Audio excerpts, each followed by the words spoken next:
সুবহানাল্লাহর কত পাওয়ার, কত মর্যাদা বন্ধু। হযরতে সুলাইমান আলাইহিস সালাম একজন নবী ছিলেন, যিনি প্রতিদিন ও বন্ধু ছোট্ট পোকামাকড় থেকে যত কীট পতঙ্গ সবগুলোর হাজিরা রাখতেন। কি রাখতেন? হাজিরা রাখতেন। সবাই সুলাইমান আলাইহিস সালামের কাছে বন্ধু হাজিরা দিতে হতো।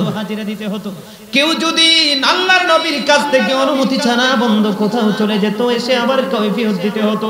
কৈফিয়ত না দিতে পারলে তাকে সাজা দিতেন আল্লাহর নবী হযরতে সুলাইমান আলাইহিস সালাম।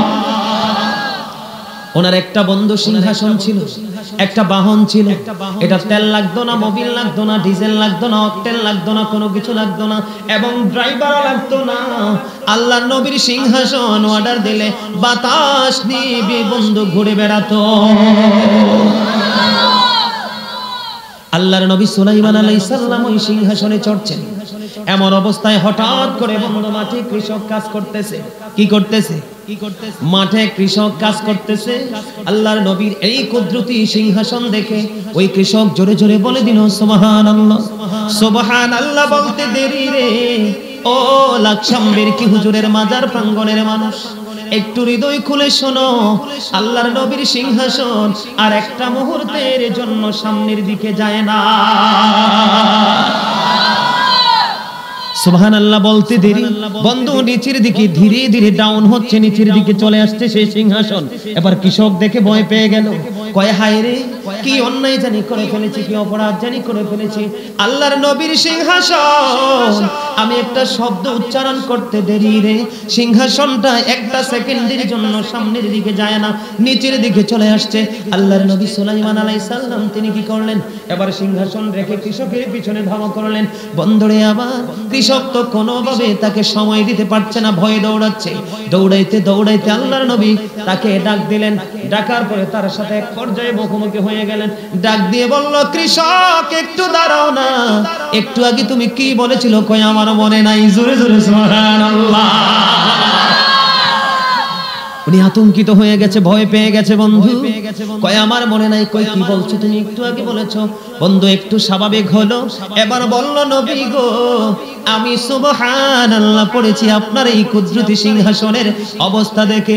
এবার আল্লাহর নবী সুলাইমান আলাইহিস সালাম একটা ডাক দিয়ে বলল, রে কৃষক, আমার তুমি সুবহানাল্লাহ বলার কারণে তোমার আমলনামায় যেই সওয়াব লিপিবদ্ধ করা হয়েছে, তুমি যদি আমাকে সেই সওয়াবটা দিতে রাজি থাকো রে, আমি আমার সিংহাসন তোমাকে দিতে প্রস্তুত। মানে সুবহানাল্লাহর বরকত বোঝানোর জন্য আমি বলেছি বন্ধু। এবার আসেন আলহামদুলিল্লাহ, মূসা নবীর জামানা আমরা এগুলো পড়তে চাই না, ঠিক কিনা বলেন? আমরা কি করতে চাই না? এগুলো আমরা পড়তে চাই না। আমরা বন্ধু অলস কৃপণতা করি বন্ধু। কৃপণ মানুষকে আল্লাহ পছন্দ করে না, দেখতে পারে না। অহংকারী মানুষকে আল্লাহ দেখতে পারে না বন্ধু। আমার দিকে তাকিয়ে নজর দিয়ে হৃদয়ের জানালা খুলে শোনো বন্ধু। মূসা নবীর জামানায় দুর্ভিক্ষ দেখা দিল। অনাবৃষ্টির কারণে গোটা পৃথিবী বন্ধু ধ্বংসস্তূপে পরিণত হয়ে গেল। তো মূসা নবী এই জন্য মূসাকে কিন্তু কালিমুল আলামিন একবার স্ট্রেট ফরওয়ার্ড ভাবে বলে দিয়েছে, পৃথিবীতে বৃষ্টি দিবে না। বন্ধুরে আমার, ওই বৃষ্টি দিবে না শব্দটা শুনতে দেরি অবলা প্রাণী উচ্চ আওয়াজে ডাক দিয়ে বলল আলহামদুলিল্লাহ। আলহামদুলিল্লাহ বলতে দেরি রে ও বন্ধু লাকসামবাসী রে, আলহামদুলিল্লাহ বলতে দেরি রে। এবং প্রবল বেগে বন্ধু বৃষ্টি পড়া শুরু হয়ে গেল। এবার আল্লাহর নবী আশ্চর্য হয়ে গেল, ব্যাপার কি?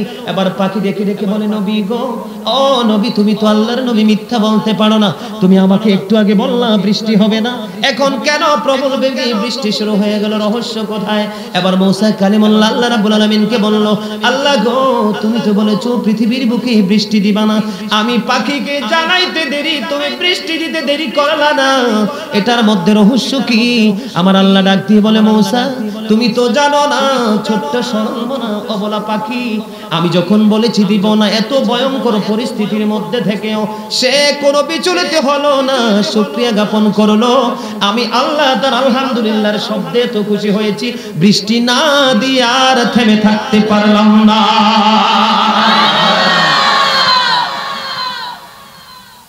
এই বরকতগুলো হারিয়ে যাচ্ছে আজকে আমাদের কাছে, এগুলো ঠিক কিনা বলেন?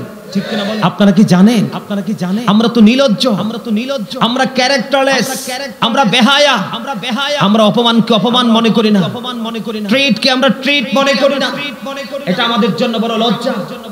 আমরা মুসলমান জানেন কিছু জানেন আল্লাহ রাব্বুল আলামিন কোরআন শরীফের 30 পারা সূরা 3 এ কি বলেছেন? লাকাদ খালাকনাল ইনসানা ফি আহসানি তাকওয়িম। আল্লাহ বলেছেন বিউটিফুল শেপ। আল্লাহ বলেছে আল্লাহ মানুষকে তো সুন্দর করে সৃষ্টি করেছে। আপনি জমিনকে প্রশ্ন করেন, জমিন তুমি তো অনেক সুন্দর, জমিন রিটার্ন আপনাকে পাল্টা জবাব দিয়ে দিবে, নও আমার চাইতে তুমি মানুষ সুন্দর। আপনি আকাশকে বলেন আসমান তুমি তো অনেক সুন্দর, কখনো তুমি অন্ধকার হও, কখনো আবার আলোয় পরিণত হও, কখনো তুমি গ্লেজি হও, আবার কখনো তুমি গ্লেজিহীন হও, তোমার রূপের তো শেষ নাই। আসমান সঙ্গে সঙ্গে তোমাকে উত্তর দিয়ে দিবে নও আমার চাইতে তুমি সুন্দর, কারণ আল্লাহ নিজে তোমাকে সুন্দর করে বানিয়েছে। আমি আসমান, জমিন বলবে আমি জমিন, সব তোমাদের জন্য। কিন্তু তারপরেও তো আমরা আলহামদুলিল্লাহ বলতে পারি, আল্লাহর পবিত্রতা বর্ণনা করতে সুবহানাল্লাহ বলতে পারি, আল্লাহর বড়ত্ব স্বীকার করতে পারি। বন্ধুরে আমার, আল্লাহ আমাদেরকে সুন্দর করে সৃষ্টি করেছে বন্ধু। এবার আমি আপনাদেরকে নিয়ে সূরা ইনফিতরের মধ্যে যাব। আল্লাহ বলেছেন ফি আইসুরাতিম মা শাআ রাক্কাবাক। আল্লাহ created the mind. আল্লাহ বলেছেন আল্লাহর মন মতো করে আমাদেরকে বন্ধু বানাইছে। আল্লাহ সুন্দর করে বানাইছে, আমরা হয়ে গেছি কালো, কারণ নিজের চরিত্রের কারণে বন্ধু কালো। আল্লাহর মন মতো করে আমাদেরকে সৃষ্টি করেছে বন্ধু, আমরা হয়ে গেলাম নষ্ট, কারণ পৃথিবী আমাদেরকে মাতাল করে দিয়েছে। আমি আজকে বলে গেলাম বন্ধু, আল্লাহর ওলি হযরতে বেরকি হুজুরের দরবার শরীফ থেকে আজকে বলে গেলাম, আজকে থেকে সিদ্ধান্ত নেন অতিরিক্ত কোনো লোভ লালসা অন্তরে ধারণ করব না, অতিরিক্ত কোনো লোভকে আমার সিনায় জায়গা দিব না। কালকে থেকে দেখবেন আপনার পুরো পরিবার, পুরো জীবন, পুরো মহল্লা হয়ে যাবে আল্লাহর নূরে নূরানি। কারণ মানুষ অন্যায় করে, অত্যাচার করে, ব্যভিচার করে, জুলুম করে, নির্যাতন করে, নিপীড়ন করে বন্ধু, সেই সবগুলো সে অন্যের উপর করছে না, নিজের উপর নিজে করছে। বন্ধুরে আমার, এই যে এখন বর্তমানে বিসমিল্লাহ, খাবার শুরু বা ভালো কাজের আগে আমরা বিসমিল্লাহ পড়তে পারি না, ঠিক কিনা বলেন? কারণ আমার পেটে এত খিদা, আমি এত বেশি ক্লান্ত, বিসমিল্লাহ বলতে আমি সুযোগ পাই না, কারণ আই এম ভেরি টায়ার্ড। কথা বলে না, কি রে যুবকরা, তোমরা আমাকে পছন্দ করো না? আরে আমারে পছন্দের দরকার নাই, আমার কথাগুলো পছন্দ করো, তাইলে হবে, ঠিক কিনা বলে? এই যে দিক দিয়ে কয়েকটা বসছে, একবারে পলকহীন দৃষ্টিতে আমার দিকে তাকিয়ে আছে, ঠিক এইভাবে তাকিয়ে থাকো, তোমার ব্রেইন একটার পর একটা সেটআপ হয়ে যাবে। আজকের পর থেকে তুমি মানুষের মতো মানুষ হয়ে যাবে। বন্ধুরে আমার, বিসমিল্লাহ বলতে বললে সভাপতি সাহেব আই এম ভেরি টায়ার্ড, বিসমিল্লাহ বলবো কখন? ক্লান্ত হয়ে পড়েছি। এখন বিসমিল্লাহ না বলে খাবার শুরু করে দিলাম অথবা কাজ শুরু করে দিলাম, কাজ করতে করতে পুরোপুরি complete, I am very relax, আলহামদুলিল্লাহ বলার সুযোগ নাই, ঠিক কিনা বলেন? আলহামদুলিল্লাহর বরকত একটা এক্সাম্পল দিলাম বন্ধু মুসা নবীর জীবন থেকে। এবার আপনাদেরকে আমি আরেকটা এক্সাম্পল দিব বন্ধু, হৃদয় খুলে শুনেন, আমার দিকে তাকান। এটা কিসের চাঁদ? রজবের চাঁদ। আমার নবী মেরাজে গিয়েছিলেন জানেন তো সবাই। মুসা নবী কত দেখতে চাইলো আমার আল্লাহকে, মুসা বলে ও রব্বি আরিনি, আল্লাহ বলে লাং তারানি, ঠিক কিনা? আর আপনার আমার নবী সম্পর্কে আল্লাহ রাব্বুল আলামিন বলেছেন সুবহানাল্লাযী ইয়াসরা বিআবদিহি লাইলাম মিনাল মাসজিদিল হারামি ইলাল মাসজিদিল আকসাল্লাযী বারাকনা হাওলাহু লিনুরিয়াহু মিন আয়াতিনা। আল্লাহর হাবিবকে, আমাদের নবীকে আমি সবসময় বুকে হাত দিয়ে বলি I am very successful person. আমি সবসময় বুকে হাত দিয়ে বলি, কনফিডেন্সলি আজকে বলছি I am very successful, I am the great person. বলে হুজুর কেন গো? কারণ এমন নবীর উম্মত হয়েছে বন্ধু, অন্য নবীরা পর্যন্ত আফসোস করেছে নবী না হইয়া যদি আখিরি নবীর উম্মত হইতাম জীবন ছিল ধন্য। ঠিক কিনা বলেন? বন্ধুরে আমার, এই মেরাজের রজনীতে আমার নবী গেলেন, জান্নাত দেখলেন, জাহান্নাম দেখলেন, আল্লাহ কত নিদর্শন দেখাইলেন, সব চতুর্দিক বরকতময় করে দিলেন। আল্লাহ রাব্বুল আলামিন আমার নবী জান্নাতে গিয়ে 4টা নহর দেখলেন। কয়টা? কথা বলে না, কয়টা? 4টা নহর। কয়টা? 4টা নহর মানে নদী বলতে পারেন, খাল বলতে পারেন, সাগর বলতে পারেন, যেটাই বলেন, নালা। নহর কয়টা? 4টা বন্ধু। একটা হলো পানির নদী, একটা হলো দুধের নদী, একটা হলো শরবতের নদী, আর একটা হলো মধুর নদী। পানি পছন্দ করে না, মধু পছন্দ করে না, দুধ পছন্দ করে না, শরবত পছন্দ করে না। বন্ধু, পৃথিবীর বুকে একটা মানুষও খুঁজে পাওয়া যাবে না। কথা বলেন না কেন? আমি আপনাদেরকে বিসমিল্লাহর বরকত বুঝাচ্ছি বন্ধু। বিসমিল্লাহর পাওয়ার কত। বিসমিল্লাহ শরীফ তেলাওয়াত, ইসম শরীফ তেলাওয়াত করলে বান্দার ইজ্জত কত বেশি বেড়ে যায়। বন্ধুরে আমার, হৃদয়ের জানালা খুলে তোমরা সবাই শোনো।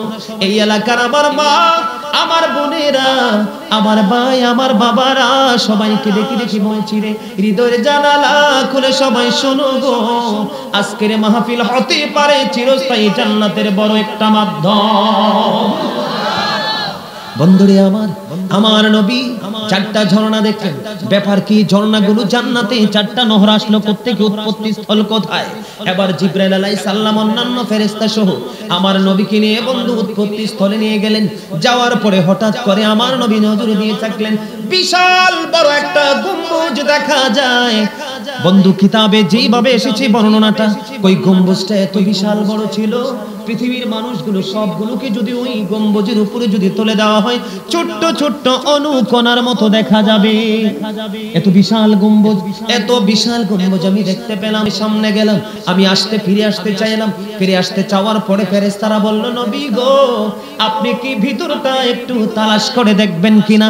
ভিতর উৎপত্তি স্থলটা আপনি দেখবেন কিনা? আমার নবী বলতেছেন, এই যে গম্বুজ দেখতে পাইলাম, গম্বুজের নিচের অংশে দিয়ে দরজা দেখা যায়, দরজার মধ্যে তালা ঝুলানো। আমি কেমন করে তালা ঝুলাবো? তালাটাকে আমি ওপেন করব, কারণ আমার হাতে কোনো চাবি নাই। কি নাই? বলতেছে কে? বলতেছে কে? আমাদের নবী হুজুরিপুর নূর সাল্লাল্লাহু আলাইহি ওয়াসাল্লাম।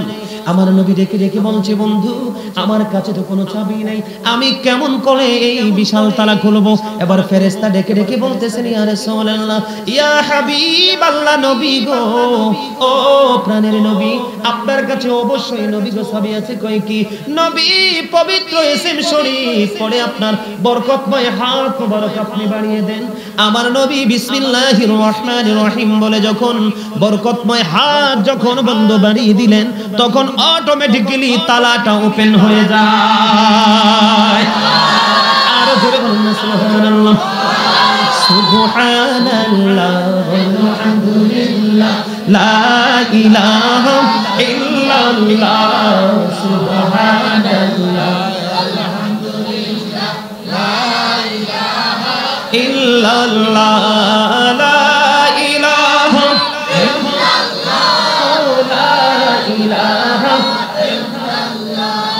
নবী আমার নূরের ফুতুল, জগত করলেন ও জালা। নবী আমার নূরের ফুতুল, জগত করলেন ও জালা। রোজ হাসরে করবেন তিনি উম্মতের ফয়সালা। সুবহানাল্লাহ আলহামদুলিল্লাহ। মহব্বতে সুবহানাল্লাহ আলহামদুলিল্লাহ লা ইলাহা ইল্লাল্লাহ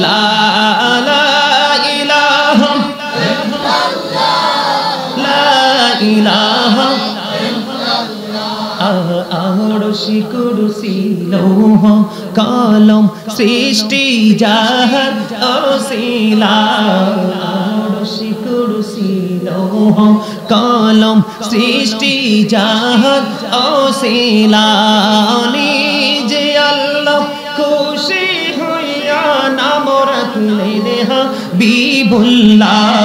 সুবহানাল্লাহ আলহামদুলিল্লাহ লা ইলাহা ইল্লাল্লাহ মুহাম্মাদুর রাসূলুল্লাহ। মুহাম্মদ সাল্লাল্লাহু আলাইহি ওয়াসাল্লাম। জোরে জোরে বলুন আলহামদুলিল্লাহ। বন্ধুরে আমার বলতেছিলাম, আমার নবী যখন বিসমিল্লাহ শরীফ তেলাওয়াত করে যখন বরকতময় হাত যখন সামনের দিকে বাড়িয়ে দিল, অটোমেটিক্যালি বন্ধ তালাটা খুলে গেল। এবার তালা খোলার পরে আমার নবী বরকতময় কদম বাড়িয়ে দিলেন। যাওয়ার পরে এবারে দরজার ভিতর দিয়ে ভিতরে ঢুকলেন। যাওয়ার পরে চাইয়া দেখে চারটা কোণে চারটা নহর উৎপত্তি হচ্ছে। কয়টা কোণ? চারটা কোণে চারটা। বন্ধু একটু মজার আলোচনা করব কিনা? বন্ধুরে আমার, মুমিন যারা, ইমানদার যারা, আল্লাহ নবীর প্রেমিক যারা, আল্লাহর দিদার চায়, পরকালে মুক্তি চায়, অবশ্যই তাদের মধ্যে জানার অনুভূতি আসবে, ঠিক কিনা? কয়টা কোণ? চারটা কোণে বন্ধু চারটা নহর উৎপত্তি হচ্ছে, ঠিক কিনা বলেন? যেমন আমি আপনাদেরকে অনেকেই বুঝতে অসুবিধা হতে পারে, সাধারণ সরল মনে তৃণমূল পর্যায়ের মানুষ যারা, বন্ধুরে আমার, আমি উৎপত্তি স্থল মানে এটা ওঠার জায়গা, শুরুর জায়গা। কথা বলেন না কেন? মূল যে কেন্দ্রবিন্দু, সেই জায়গা থেকে এটা সূত্র তৈরি হলো। যেমন ধরেন, আমরা শুক্রবারে জুমার দিনে বিশেষ করে মসজিদে যখন যাই, মসজিদের আঙ্গিনায় ওযুখানা আছে না নাই? পাইপ দিয়ে পানি আসে কিনা? পানিটা আসে কোত্থেকে? উপর ট্যাঙ্ক থেকে, ঠিক কিনা বলেন? এই ট্যাঙ্কের মধ্যে যুক্ত হলো কোত্থেকে? ও বন্ধু, আমরা এই বাংলাদেশে যেই ঢিপকল গুলো বসার প্রক্রিয়া যারা করে, ওই সমস্ত এক্সপেরিয়েন্স ম্যানদেরকে ডেকে আমরা গভীর সমুদ্রের তলদেশ থেকে মাটি খনন করে উঠাই। এটাই হলো ট্যাঙ্কে যাওয়ার উৎপত্তি স্থল। ঠিক তেমনি নবী দেখেছেন বন্ধু বিশাল গম্বুজ, গম্বুজের উপরে বিশাল একটা পেয়ালা বন্ধু, ওই পেয়ালার নিচ দিয়ে পানিগুলো চতুর্দিকে বন্ধু চারটা নালা চারদিকে প্রবাহিত হয়। এবার আমার নবী তার মূল উৎপত্তি স্থল আইডেন্টিফাই করার জন্য চলে গেল। যাওয়ার পরে এবার আমার নবী, আপনার নবী সরকারে মদিনা, ইমামুল মুরসালিন রাহমাতুল লিল আলামিন, তিনি ভিতরে নজর দিয়ে চায়া দেখলো বন্ধু, ভিতরের দিকে নজর দিয়ে চায়া দেখলো চারটা কোণ থেকে চারটা নহর উৎপত্তি হচ্ছে। প্রথমত বন্ধু আমার নবী পানির নদীর যে ব্যাখ্যা আমি পেয়েছি বন্ধু, বিসমি শব্দের মধ্যে একটা মিম আছে না নাই? বিসমিল্লাহ, এখানে মিম আছে। বিসমি শব্দের মিম অক্ষর হইতে ওই পানির নদীটা উৎপত্তি হয়েছে। পানির নহর, বিসমি শব্দের মিম অক্ষর হইতে বন্ধু পানির নহরটা উৎপত্তি হয়েছে। বিসমিল্লাহ আল্লাহ শব্দের হা অক্ষর হইতে বন্ধু দুধের নদী উৎপত্তি হয়েছে, দুধের নহর উৎপত্তি হয়েছে। বিসমিল্লাহ, বিসমিল্লাহির রহমান শব্দের মিম অক্ষর হইতে বন্ধু শরবতের নদীটা বন্ধু উৎপত্তি হয়েছে। রহিম শব্দের শেষ মিম হইতে ওই বন্ধু মধুর নদীটা উৎপত্তি হয়েছে। এই বিসমিল্লাহর মধ্যে চারটা হরফ থেকে চারটা নহর উৎপত্তি। বলে হুজুর এটা পড়বো কেন? মুসলমান আমরা ইমানদার, আমাদেরকে হিসাব দিতে হবে, আমাদের ইমান টেকসই কিনা, আমাদের আমল ঠিক আছে কিনা সে জবাব দিতে হবে। আজকে আমি বলে গেলাম এলাকাবাসী, বেলকি হুজুরের মাজার প্রাঙ্গণের মানুষ সবাইকে বলছি বন্ধু, আজকের পর থেকে, আজকে থেকে প্রত্যেকটা ভালো কাজ করার আগে বিসমিল্লাহ শরীফ পড়বে। কয়টা? বিসমিল্লাহ শরীফ পড়বে প্রত্যেকটা ভালো কাজের আগে। তোমার জন্য এই চারটা নহরই বরাদ্দ থাকবে। আজকে আমরা বিসমিল্লাহ বলি না, আলহামদুলিল্লাহ বলি না, আল্লাহু আকবার তো বলি না, আর খাবার দাবারের আদব তো নাই, যেখানে দাঁড়ায় সেখানে খায়। অথচ দাঁড়াইয়া খাওয়ার কোনো বৈধতা, বাম হাতে খাওয়ার কোনো বৈধতা। আমার নবীর সামনে এক ব্যক্তি বাম হাতে খাচ্ছে, আমার নবী বলছেন ডান হাতে খাও। ওই ব্যক্তি উত্তর দিল, নবীকে আমি ডান হাতে খেতে পারি না। অথচ সে কিন্তু খাওয়ার যোগ্য, খেতে পারেন, কিন্তু তিনি অহংকার করে কি করলেন না, ডান হাতে। নবীর কথাটা না মেনে তিনি কি করলেন না, ডান হাতে খেলেন না, বাম হাতেই খেতে থাকলেন। আমার রাসূল তখন বলেছেন তুমি যেন আর কোনোদিন ডান হাতে খেতে না পারো। হাদিসের রাবী বলেছেন তখন থেকে আমার নবী যেদিন বলেছে তুমি যেন আর কোনোদিন ডান হাতে খেতে না পারো, সেদিন থেকে আর জীবনে কোনোদিন সে ডান হাতটার উপরে তুলতে পারেনি। আজকে আমরা সক্ষম থাকার পরেও অক্ষমতার ভাব দেখাই, এটা আমাদের ঈমানি দুর্বলতা এবং আল্লাহর প্রতি ভয় না থাকার কারণ, ঠিক কিনা বলেন?